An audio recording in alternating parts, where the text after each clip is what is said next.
Hello guys, Qwayzaar here, and welcome to a tutorial for the Rapid Jump Transport System.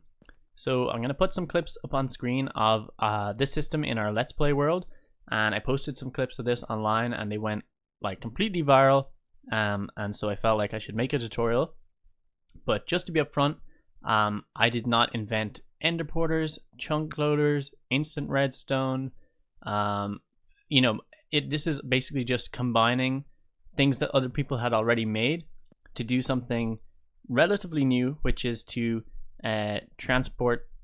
trigger an enderporter that's extremely far away instantly by using basically a combination of instant redstone and sending the instant redstone through the nether, because we can use 8 times fewer chunk loaders by sending the signal through the nether.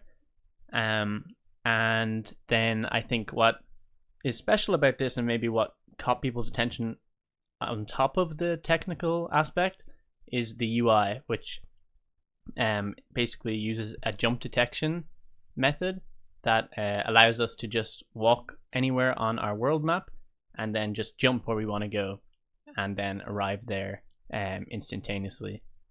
And so that's jump transport. It's got its upsides and downsides. Like I said, it's intuitive. And I think another aspect that I like about this is it feels very vanilla, but it also doesn't really rely on any exploits in the game. So I think this should be around for the foreseeable future. The only downside is the use of chunk loading. And so that's kind of up to everyone, how they feel about that, if they feel their computer can handle it. I think I've found so far that I haven't experienced any lag, but that will differ for everyone, I guess. But it is worth noting that if you are playing in multiplayer, there may be wireless redstone methods that will allow you to use this system without using any chunk loaders at all. So I won't be covering that. I only really play single player, but just know that that should be possible. So we're going to go through and we're going to build the system one piece at a time, starting with the jump detection, then the sender portal, the item filter, the instant wire, the receiver portal, and the enderporters. So here is what we are going to need for the jump detector. We're going to need some building blocks. We're going to need some wool, not a full stack. We're going to need some item frames and maps for your map, but I'll let you work that out. And we're going to need a calibrated sculk sensor, a bucket of water, one piece of glass, a composter, some seeds, a comparator, a sticky piston, and a block of redstone. Okay, so let's begin. First, you just want to make a 3x3 platform and then replace each of these center parts with wool. Then come down below and place 2 blocks of wool and then a block of wool on each side of this. Then we can come back up on top and remove those 2 blocks of wool, and you want to put your calibrated sculk sensor. It can face any direction, just keep note of which side the signal is coming off. And now if you don't mind the sound of the sculk sensor, you can leave it like that, but I like to just waterlog it and then place the glass back, and this means it won't make any sound. And now keep note of the side the signal's coming off and come over to that side. And then you want to place a block like this, and you can put your, just like this. And then you can put your comparator facing this direction and your composter here. And then what you want to do, so basically this is a calibrated sculk sensor. So you can see right now it's reacting to everything. Like as I walk over it, it triggers. So we want to calibrate it to power level 2, which is entity landing. So I put some seeds in it, and you can see at the bottom right it changed to level 1, power level 1, and I put another seed, and you hear the sound changes and you'll see level 2, and now it only reacts to us landing on it. It doesn't trigger when we walk over it, so that will mean that it won't accidentally trigger unless you jump on it. So just at the bottom then you put your sticky piston with a redstone block below it, and that's going to bring our signal down to the sender portal. And now when we jump on this, You can hear the piston extend, and if you want to have a nice little tune, you can just put some redstone there and a note block here, and then I like to put a gold block below. It's a nice sound to it. And so that's the jump detector done.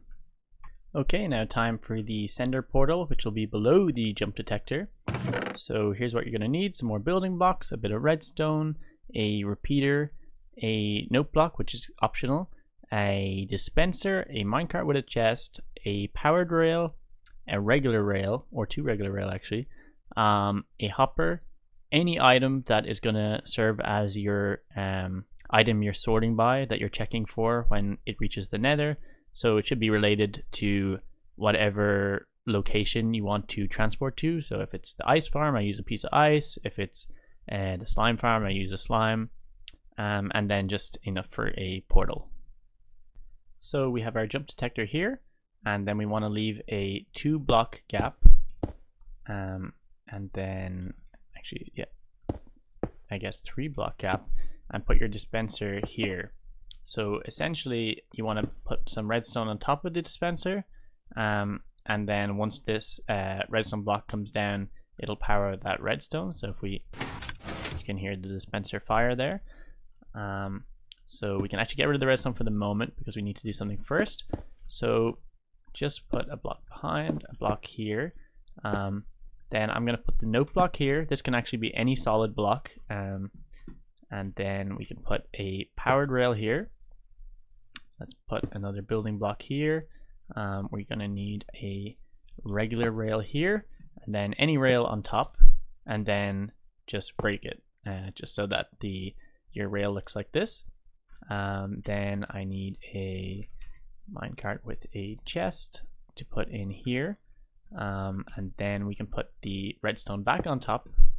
Redstone here, a repeater here, put a 1 tick delay on that. And then we should find, if we jump on top here, that the piston came down, triggered the dispenser, and basically this repeater is just supposed to keep the rail powered slightly longer to make sure that it is sent into the portal as fast as possible. And then, yes, of course, the last part is the portal. We also need to put in this hopper. So you want to just put a hopper in this side of the rail, and this is going to be the one with your sorter item in it. So you can put a chest on top of this as well, if you like, and you can put multiple chests if you like, and you can just fill them with your sorter item, so you don't need to replace it almost ever. And the same with the dispenser here. You can put a hopper into the side of it, and you can fill a chest with as many minecarts as you want, so that you don't need to constantly refill that. And then we want to just build our nether portal here. There you go. And then this is our sender portal already finished. Okay, and onto the item filter. So we need some building blocks, some powered rail, some hoppers, a redstone comparator, a redstone repeater, some redstone, a redstone torch, and a block of redstone for the item sorter. And then we're going to want a stack of whatever item you choose as your filter item. So I'm going to go with poppies. Basically, if it was like an ice farm, I'd use ice. If it was slime farm, I'd use slime. It's just basically the item that's going to go into the minecart, and that the item sorter is going to find and then send the signal from. And then you can take an anvil and 4 more of it can be any item, but preferably the same item, and I'll show you why in a moment. So with that item, you want to just bring it into the anvil and name it like a random name.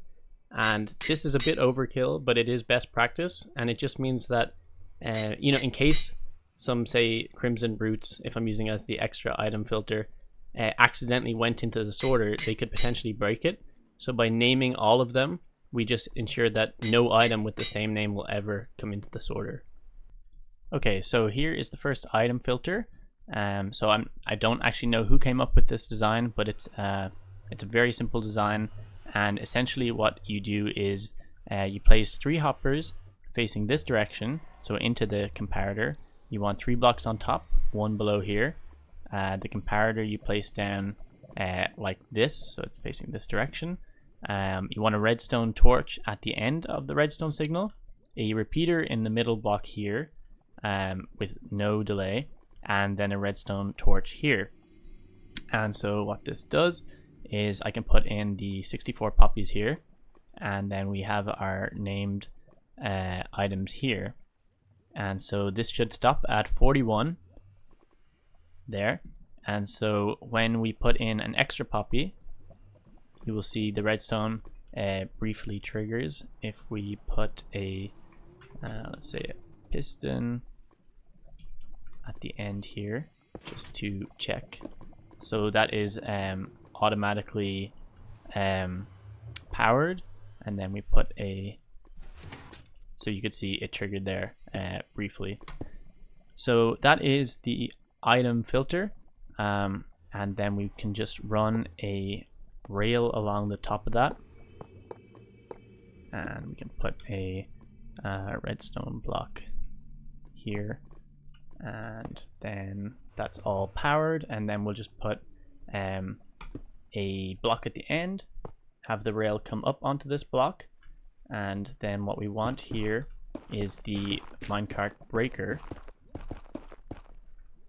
So all we need to do is put the slab right here. Sorry, slab right here. We're going to have the lava and so a cauldron below the slab, lava in the cauldron. Whoa, that is not in the cauldron, my bad. Lava in the cauldron, slab on top of the cauldron. Then we can have a stairs like this, so slab, stairs, cauldron, and then beneath that we're gonna have a chest. Wait, did I miss? Yeah, chest. And then we're gonna have 2 hoppers into the chest, and then finally a rail on top of this hopper. And so I think let's just put a minecart across this and make sure it's working. So it goes over, breaks, and it ends up in the chest. So that's basically, we got the item filter, it's checking for poppies, and then we can collect our used minecarts at the end here. And if we wanted to build another item filter, we simply just break this for the moment. We put in sorry, it's on the opposite side actually. We put the hoppers like so, 1, 2, 3 on that side, 3 blocks at the top here, and then break this, 1 at the end here, and that's going to have the redstone torch on the end, then 3 blocks of redstone on top. Then we have our comparator coming out of the hopper here, and then below we have a block here, redstone torch here, very important, and then a repeater with no delay in the middle, and then basically we do the same for this hopper. If we had another destination that we want to filter for, so let's say we put in yellow flowers here, and then the same named items here, and then that would also send us to a different location. And now we are on to the instant redstone and the chunk loaders. So this is where it gets a little bit more expensive.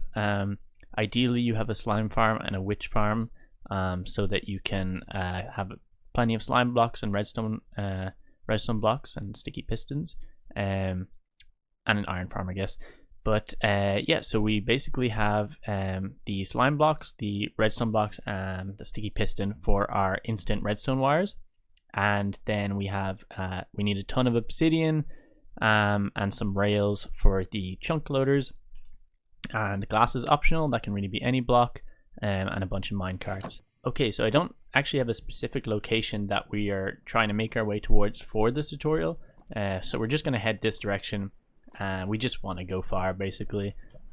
So you can put your sticky piston down against this redstone torch at the end of our item filter, and you'll notice that the piston is automatically extended, and that's exactly what we want. And then you just want to place 1, 2, 3, 4, 5, 6, 7, 8, 9, 10, 11 slime blocks, and then a redstone block. And then you want to place another sticky piston, and then 1, 2, 3, 4, 5, 6, 7, 8, 9, 10, 11. And obviously with slime blocks you're going to need to get rid of anything that they come into contact with. There we go. And just repeat this over and over. Redstone, piston, and 11. So here is the instant redstone wire. And just to be clear, I did not come up with this. I'm not exactly sure who did, but it's very simple to make. And I can show you how it works using this redstone lamp over there. So as you can see, when I press this, the lamp turns off nearly instantly, but it actually takes a little longer to turn back on. And the reason for this is that the pistons extend one after another, but the retraction is all at the same time. They all retract at the exact same time, which makes it nearly instant. Okay guys, so a little bit of a jump. I'm actually coming to you from the future while editing because I thought this part might seem overwhelming because there's a bit of a jump here. But I'm about to show you how the chunk loaders work, explain how they work. But you'll see that I also built a bunch of them. So don't be overwhelmed, we're going to get to that. So basically you press F3 and G on your keyboard to show chunks. And if you're on a mini keyboard, like a shortened keyboard, you might need to use a keybind to get this, or just plug in a regular size keyboard. But as you can see the chunks, and this is our main portal that we built, hooked up to the item filter. And as you can see in the white box I've built around the bottom of the ground, that's the chunk that the portal is in, and that chunk is loaded. But the next chunk here is actually also loaded, and when the minecart comes through that portal, as well as the following chunk to our right here. And so this chunk loader, there's a second chunk loader here, and that gets loaded by the first portal. And then there's an empty chunk, and then another chunk loader which is loaded by the previous one, and so on. So basically we can leave every second chunk empty, and then we arrive to this chunk.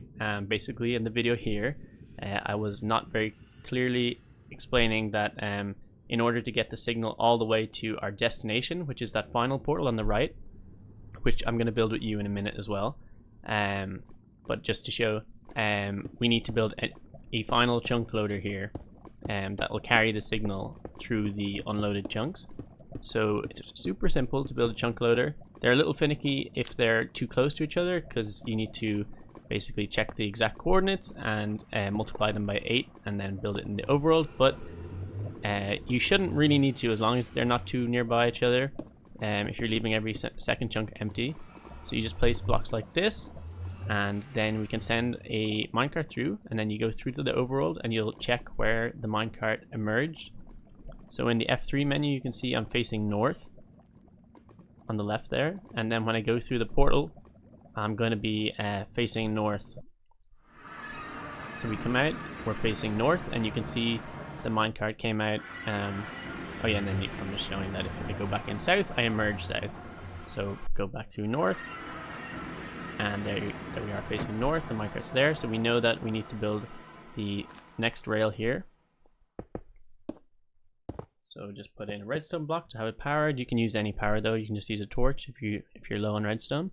And now we'll see that the minecart will come back and forth loading the chunk, and it's just best practice to kind of protect it in case any mobs walk in the way, and they'll turn off the chunk loader if they get in the way.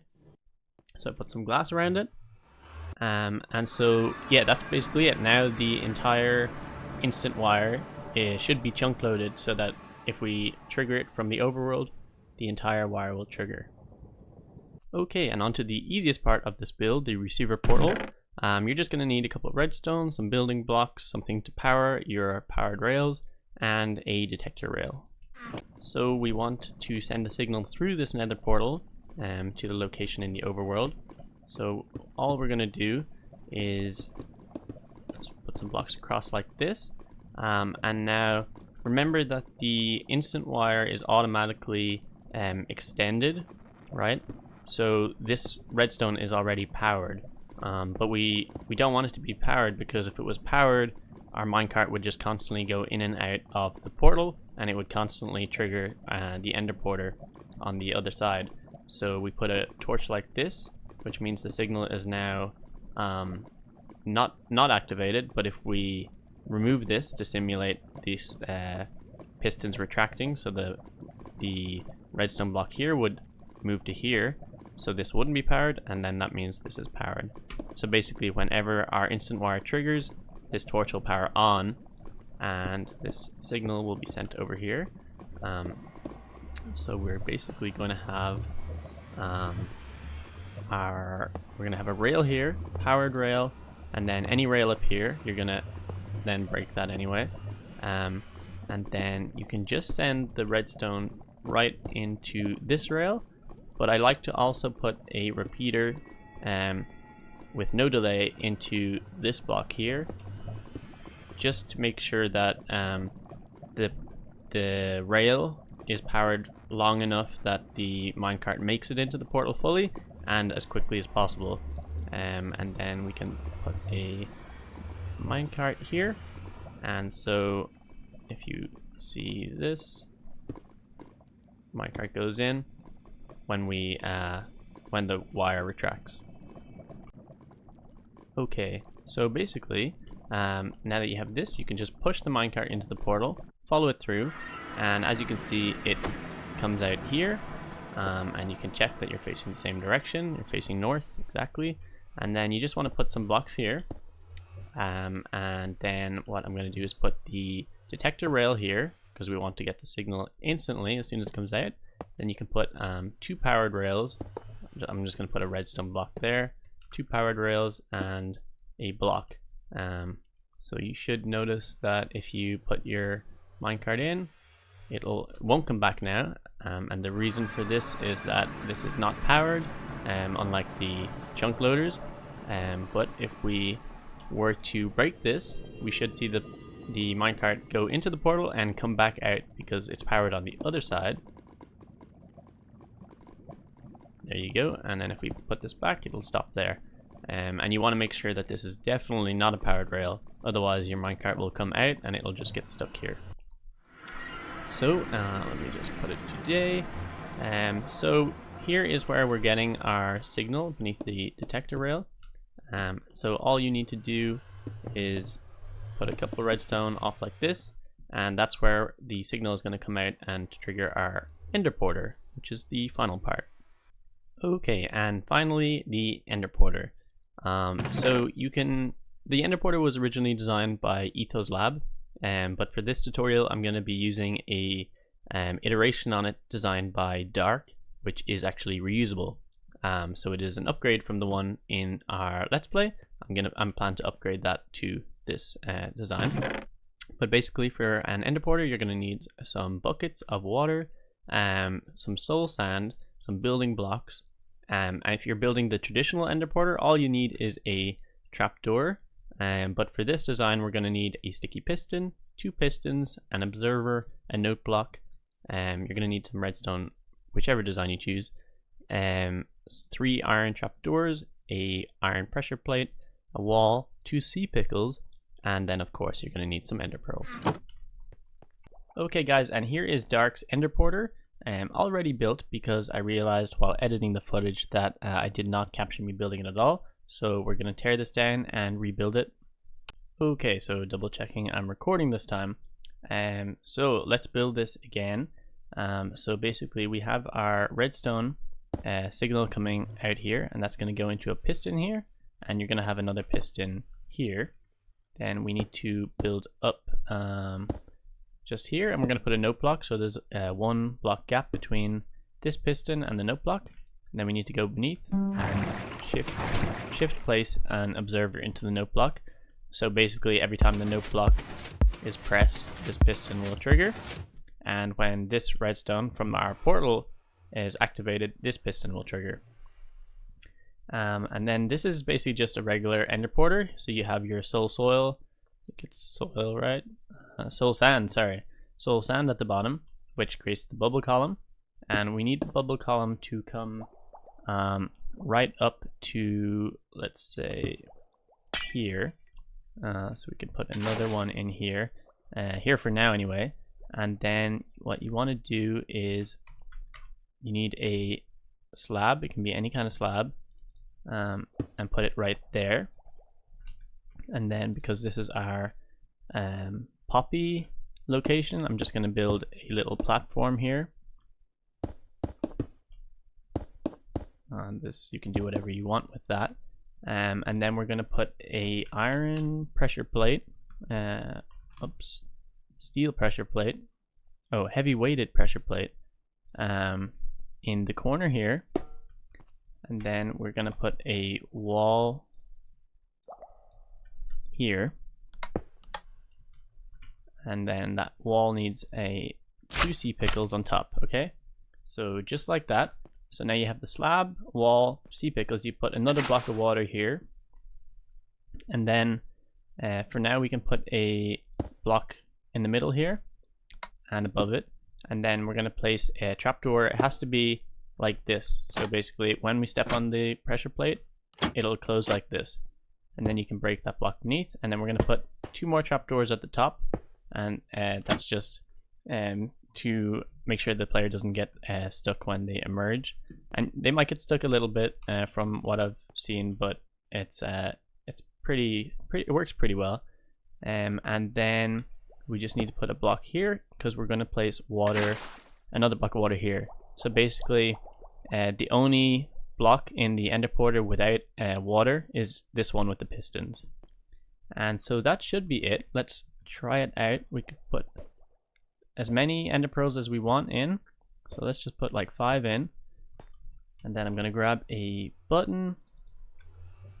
And I'm going to basically put the button there. And then when we press this, we should get teleported here. But the first thing we need to do, you can see the enderpearls are slightly to the left, but they're mostly in the middle. Once we hit the note block, that piston pushes them right over to the edge there. And then that means that this should work now when we hit the button. One of them triggers. We teleported here, but the rest of them are still there. Again. So occasionally 1 or 2 might trigger together, or you might get slightly stuck inside, but usually it works pretty good. Okay, so we have our enderporters working for both locations, but of course you also want to travel back to the hub from these locations. So ideally you set up another system. Either you want to, if you want to keep the jump system, you can do the same setup with the jump detector. Maybe you just want to press a button or jump on a pressure plate. Whatever it is, you'll want to go to the opposite side of your portal, and you'll be sending a minecart back in. So we just want to do the same again like this. Break that block, put a block here, put the minecart there, and then I'm just going to push this in so we can see where it ends up. And you can see it comes off the opposite side of the portal. So we can do the exact same trick.